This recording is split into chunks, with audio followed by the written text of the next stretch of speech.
Hi, this lesson is devoted to the key aims of socialization. Refer to page 7 in your third study guide, and there's supportive information in the third chapter in the textbook. A primary aim of socialization is that it encourages or establishes disciplined behavior. As a matter of fact, I think most of you would agree with me that a great deal of our socialization over the course of our lifetime, not just when we were children, involves us learning to discipline our behavior. Hopefully none of you were put in this kind of a situation, but it kind of highlights where we are going to focus. Some of you might remember the very first word that you learned after mommy and daddy. Am I correct? Was it nope? You understand where I'm coming from. Now, this process of disciplining behavior begins at an early age. Can you think of some specific examples? One that might come to your mind is, once you got home from the hospital after you were born, you were probably very quickly put onto two schedules. Am I correct? One was feeding, and the other was sleeping. That's an example of you and I learning to discipline our behavior. But I guess my favorite, earliest example of learning to discipline your behavior is illustrated here. Potty training. And then the process gets more and more elaborate as we grow older. Certain things we did as children were cute, but if we do them as adult, would be considered again reprehensible behavior, maybe even violating certain laws within the community itself. Secondly, it is through this process of socialization that we acquire an identity. We come to learn who we are. And likewise, it's through socialization that we establish goals and aspirations. Now, it's important to understand these are not synonymous. There's a big difference between the two. Goals are ends considered worthy. I'm guessing that the majority of you taking this class want to eventually graduate in a particular discipline, but you want that 4-year degree, your diploma. That's your goal. Aspirations are related to ambitions, but they are superior to material rewards. They're often presented as ideals, something to be pursued for their own sake, rather than just for material gain. What are your aspirations? Somebody might say, well, I want to work with children. I want to help people.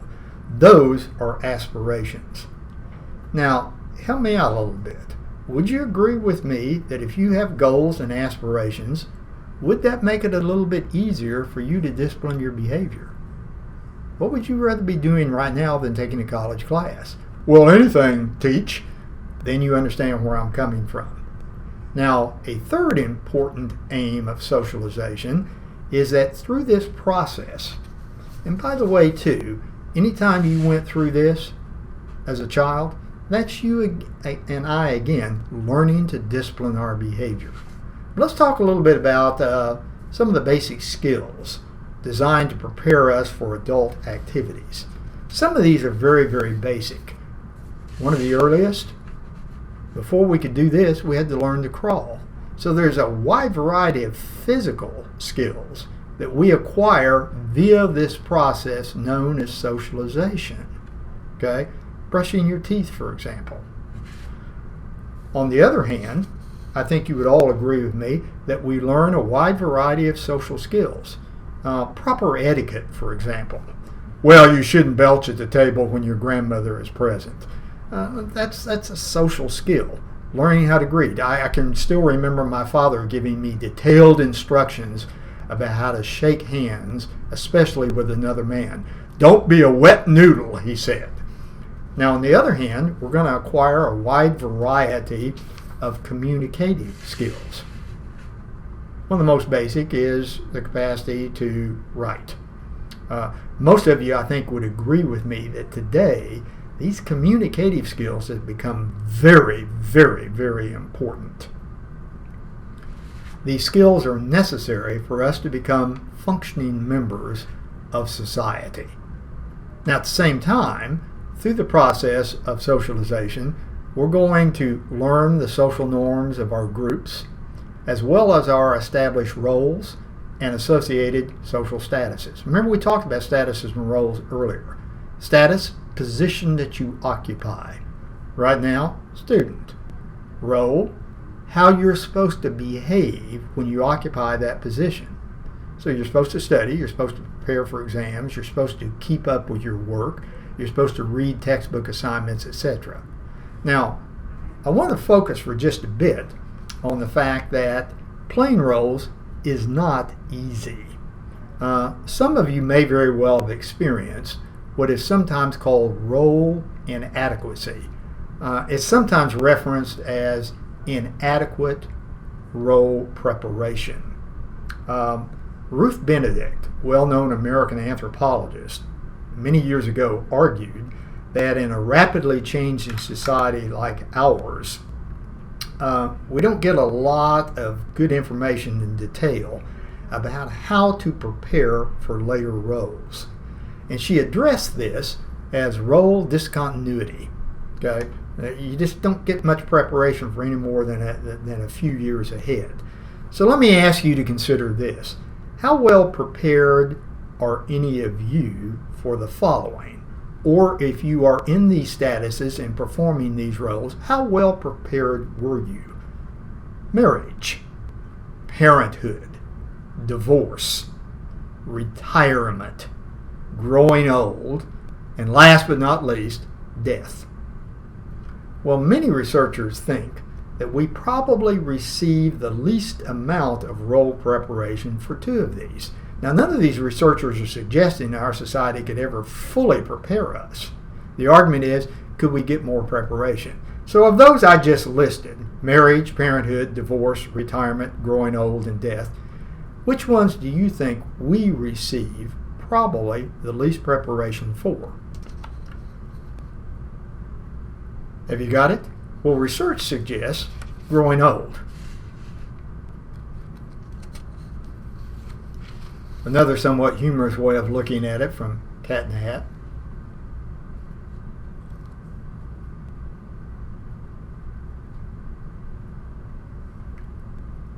Yet as you look at this, and it may bring a chuckle to your mind, bear in mind this quote. I think it has a lot of application. Yet again, growing old, the concerns we have about it, might be linked to the other role for which we receive little, if any, solid preparation, and that's death. In a society like ours, I don't think we deny death, but I certainly think we're uncomfortable. I think we're highly ambivalent about it. Yet Freud had a couple of interesting observations or takes when it comes to death.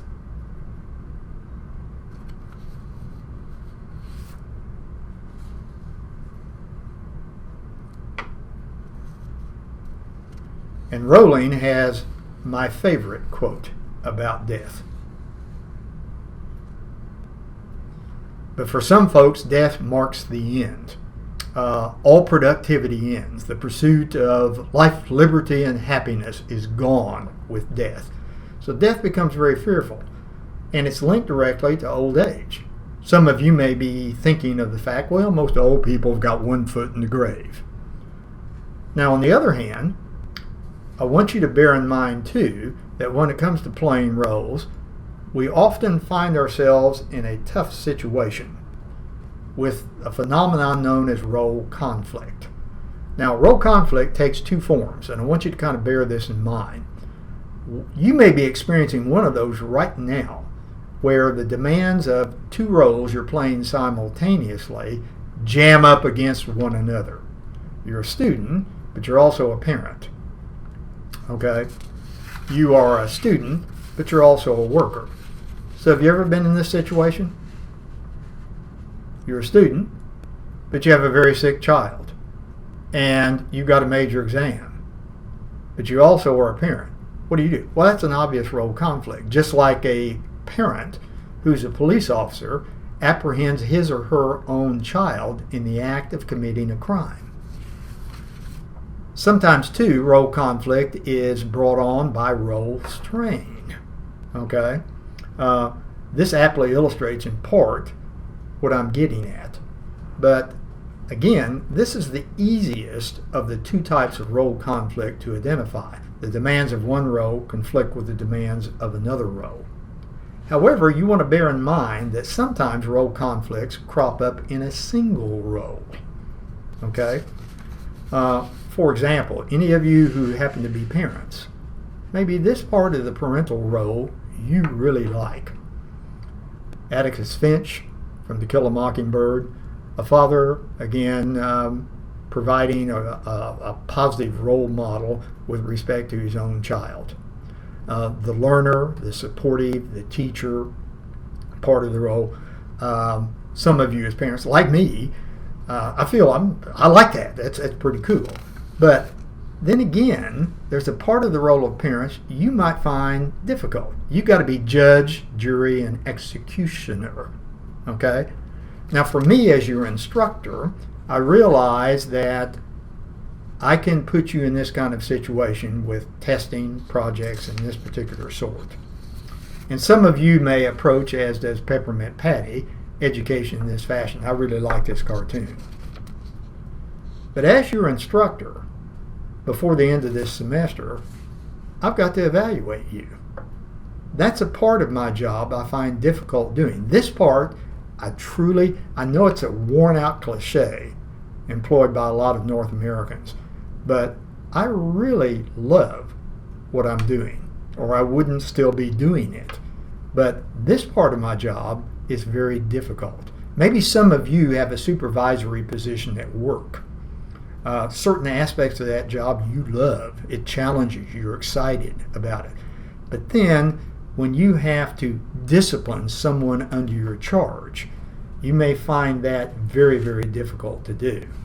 Now, I become convinced that role strain and role conflicts may very well underlie a lot of serious problems that all of us confront.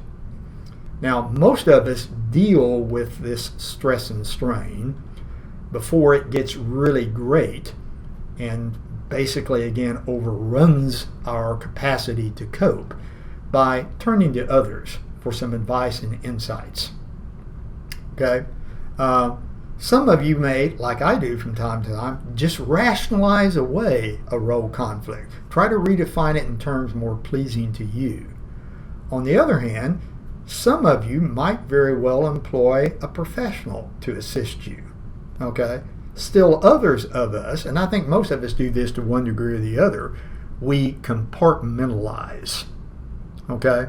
And compartmentalize involves us doing several things. Maybe, for example, if we got conflicts at work, we just leave our work persona hanging on the coat rack at the end of the work day.